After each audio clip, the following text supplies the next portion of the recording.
Escola Bíblica Dominical, Programa de Educação Cristã Continuada da Assembleia de Deus Igreja Mãe. Revista Os Milagres de Jesus, lição número 1, o significado e propósito dos milagres. Nosso textuário nos diz: o Espírito do Senhor está sobre mim, pelo que me ungiu para evangelizar os pobres, enviou-me para proclamar a libertação aos cativos e restauração da vista aos cegos, para pôr em liberdade os oprimidos. Lucas capítulo 4, versículo 18. Verdade prática: ao buscarmos o milagre, precisamos crer no poder de Deus, mas também descansar na sua soberania. Introdução: milagres referem-se aos atos de Deus contrariando o que é natural. É aquilo que não pode ser explicado pelas leis da física, que foge ao normal, comum e natural. Parte 1. Propósito dos milagres. 1. Glorificar a Deus. O Espírito do Senhor está sobre mim, pelo que me ungiu para evangelizar os pobres, enviou-me para proclamar libertação aos cativos e restauração da vista aos cegos, para pôr em liberdade os oprimidos. Só tem uma pessoa que deve ser glorificada e exaltada diante dos feitos do Espírito Santo. É Deus. Quem realiza o milagre é Deus e não aquele que diz, prega ou ora para que este aconteça.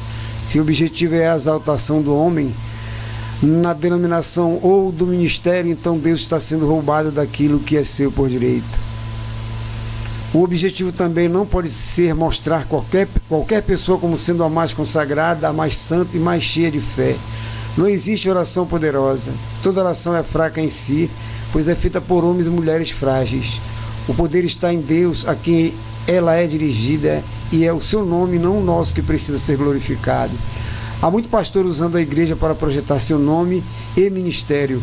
Lamentavelmente, há muito personalismo e egolatria no ministério. Não existe igualmente explosão de milagres, pois milagre, por definição, é algo raro e que foge à regra. 2. Confirmar a palavra pregada. Disse-lhe Jesus: sem dúvida, citar-me-eis este provérbio: médico, cura-te a ti mesmo. Tudo que ouvimos ter sido dado em Cafarnaum, faze-o também aqui na tua terra. Os sinais e maravilhas acompanham e confirmam a verdadeira pregação do Evangelho de Jesus. Este é outro propósito do milagre: apontar para Jesus Cristo e sua palavra. Quando foi até Jesus à noite, Nicodemos lhe disse: Rabi, sabemos que és mestre vindo da parte de Deus, porque ninguém pode fazer estes sinais que tu fazes, se Deus não estiver com ele. Se lê em João capítulo 3, versículo 2. Nicodemos estava dizendo que Jesus tinha de ser de Deus por causa das credenciais, os sinais que ele realizava. Posteriormente, o próprio Jesus disse: crede-me que estou no Pai e o Pai em mim. Crede ao menos por causa das mesmas obras. João vai dizer que Jesus fez muitos sinais e o objetivo é claro: para que creiais que Jesus é o Cristo, o Filho de Deus, e para que, crendo, tenhais vida em seu nome. Está em João capítulo 20, nos versículos 30 e 31. Por isso é muito importante que a palavra de Deus seja pregada, pois Deus tem compromisso com ela. Sempre é salutar perguntarmos: qual é a ênfase? O carro-chefe é a palavra ou o milagre em si? A locomotiva precisa ser sempre o Evangelho de Jesus. 3. Revelar Jesus como Messias. Então passou Jesus a dizer-lhes: hoje se cumpriu a escritura que acabais de ouvir. Todos lhe davam testemunho e se maravilhavam das palavras de graça que lhe saíam dos lábios e perguntavam: não és o filho de José? É difícil exagerar a importância do título Messias em hebraico ou Cristo grego para os judeus. Era esperado que o Messias, ao chegar, realizasse sinais que nenhum outro jamais fizera. Devemos lembrar que Jesus não foi o único no Israel antigo que declarou ser o Messias. Uma das razões dos milagres e de sua posterior narrativa nos evangelhos era para evidenciar que Jesus era o Filho de Deus e, portanto, o Messias esperado. Ainda antes da vinda de Jesus, os antigos rabis dividiam os milagres em duas categorias. A. Aqueles que qualquer homem podia realizar se fosse por Deus autorizado a fazê-los.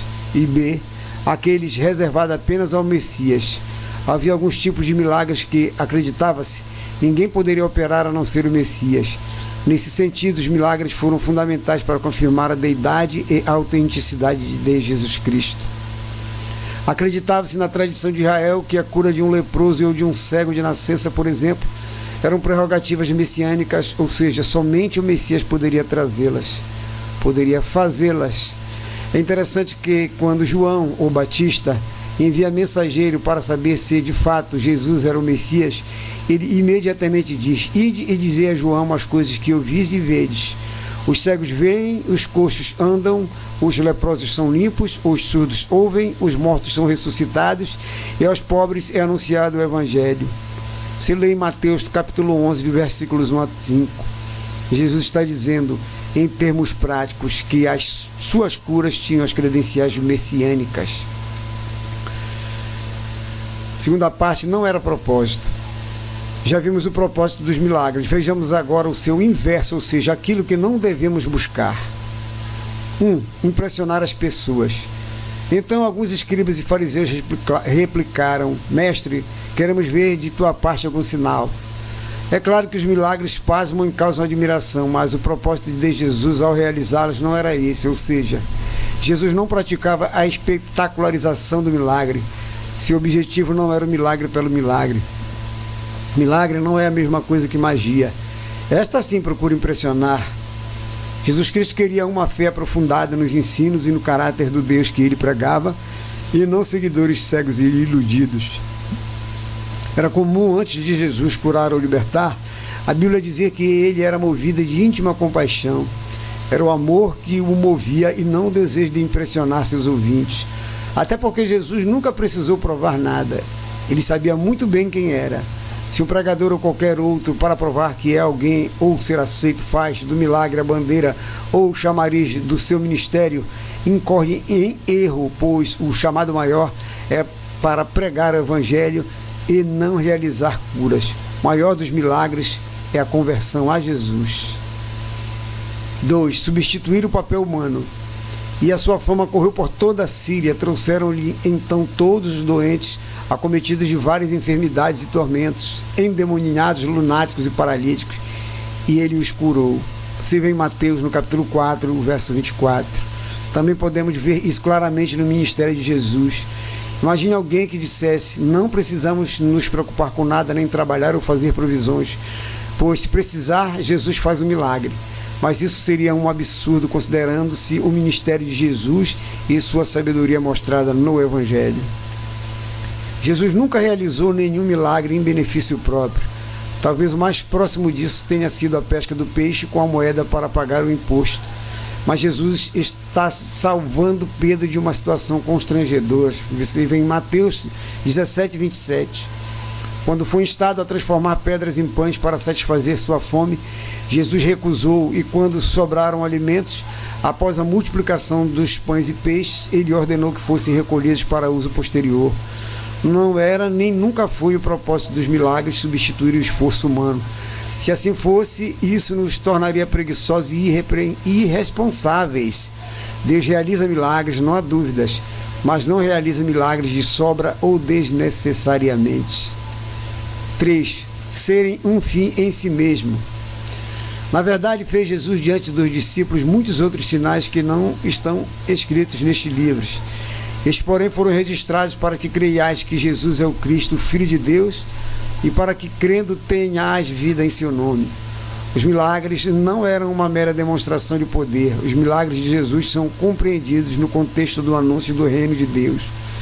Mas se é pelo Espírito de Deus que eu expulso demônios, então o reino de Deus já chegou a vós. Você vê em Mateus capítulo 12, versículo 28. Jesus inaugura o reino, e nesse contexto os milagres são uma chamada a uma adesão pessoal a Deus. Isto é fundamental e característico nos milagres que Jesus realizou. Reino e milagres são realidades inseparáveis, por isso mesmo é muito importante, diante dos milagres, não focarmos apenas nos fatos, nos feitos em si. Em outras palavras, não fique olhando apenas para o milagre, para a maravilha, senão ficaremos maravilhados e não conseguiremos ver o resto. Jesus diz que haverá pessoas que indiscutivelmente realizarão curas e maravilhas, e todavia suas vidas eram totalmente distantes da santidade de Deus.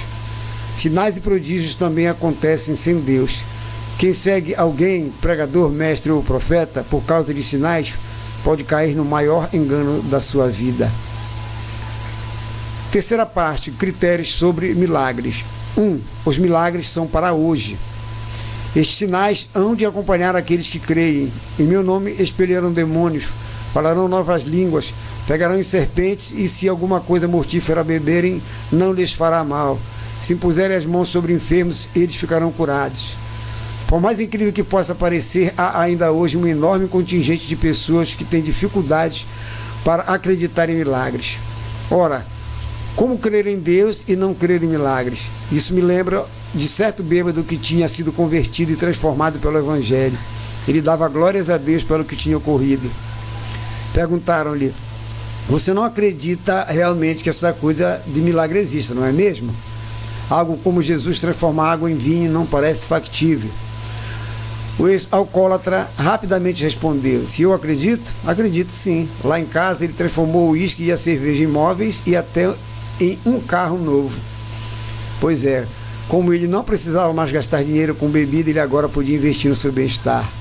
Indiscutivelmente, a mensagem pentecostal que herdamos de nossos pioneiros inclui a crença na contemporaneidade dos milagres do Cristo que não mudou, que continua o mesmo ontem, hoje e eternamente. Hebreus capítulo 13, versículo 8. 2. Veja se tem exibicionismo. Sabendo, pois, Jesus que estavam para vir com o intuito de arrebatá-lo para o proclamarem rei, retirou-se novamente sozinho para o monte. Se vê em João capítulo 6, versículo 15. As manifestações e realizações de milagres necessitam sempre ser acompanhadas de humildade e sincero temor. Jamais a preocupação é causar impressão e chamar atenção para si. No Evangelho é vidas transformadas, alcançadas e o nome de Deus ser glorificado. É importante, por exemplo, vermos a grande diferença entre os feitos e maravilhas operados por Moisés e os realizados pelos magos no Egito. No caso de Moisés, era evidente o propósito de Deus com Israel, mas os magos não tinham outro propósito a não ser mostrar quem era o maior. Os magos se exibiam enquanto Moisés humildemente obedecia a Deus e o glorificava. O culto é e sempre será para ficarmos maravilhados com Jesus, nunca com o pregador. Deveríamos resgatar uma simples oração dos pregadores antigos: Senhor, esconde o teu servo atrás da cruz. 3. Veja se tem dinheiro envolvido. Pedro, porém, lhe respondeu: o teu dinheiro seja contigo para a perdição, pois julgaste adquirir por meio dele o dom de Deus. Uma coisa que requer cuidado é observarmos se no entorno do milagre ou no anúncio da sua realização existe dinheiro. Veja se sua promessa está atrelada à grana. Dinheiro e milagres são duas coisas que não se devem misturar. É uma química maligna. Nunca os apóstolos ensinaram que para Deus intervir na vida de alguém seria necessário pagar alguma coisa. Em Atos capítulo 8 vemos um ensino sobre isso. Simão, um homem ganancioso e vendido ao dinheiro, percebendo o derramamento do Espírito, promete dinheiro aos apóstolos para ter o mesmo dom. Ele é veementemente rechaçado e repreendido por Pedro, que inclusive diz que ele está em laço de iniquidade. Simão, igualmente muitos hoje, era daqueles que via no dinheiro a mola de tudo. Isso está registrado para que saibamos que uma vez por todas que milagre é resultado da graça e bondade de Deus. Deus não está à venda. A nossa aplicação pessoal nos diz: Jesus não curou todo mundo o tempo todo. Houve momentos em que ele curou todos, em outras ocasiões apenas um. Assim resta-nos, acima de tudo, descansar na sua soberania. Bendito seja o nome do Senhor.